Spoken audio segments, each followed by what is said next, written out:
मसीह में आप सबको सलाम। डेली बाइबल के साथ फैसल आपकी खिदमत में हाजिर है। इमसाल 9 बाब। हिकमत और हमाकत का मुआजना।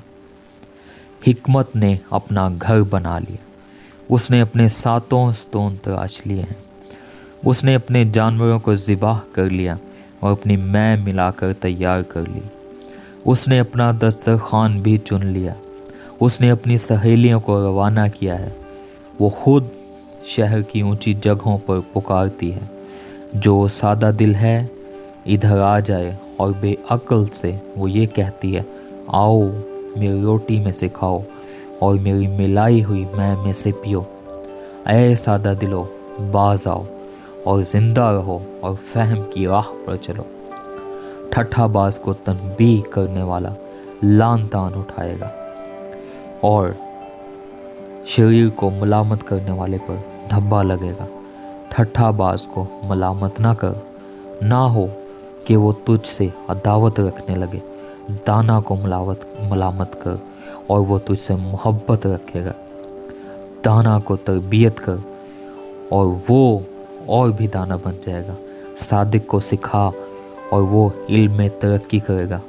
खुदावंद का खौफ हिकमत का शुरू है और उस कदूस की पहचान फहम है।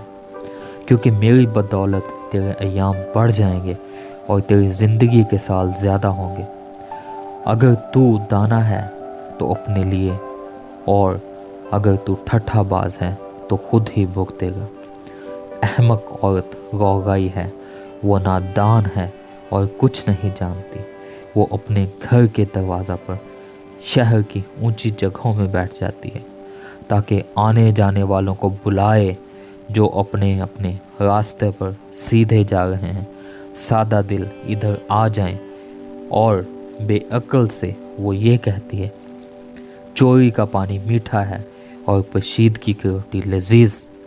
पर वो नहीं जानता कि वहाँ मुर्दे पड़े हैं और उस औरत के मेहमान पाताल की तह में हैं। आमीन। खुदा का कलाम पढ़े और सुने जाने पर उसकी बरकत।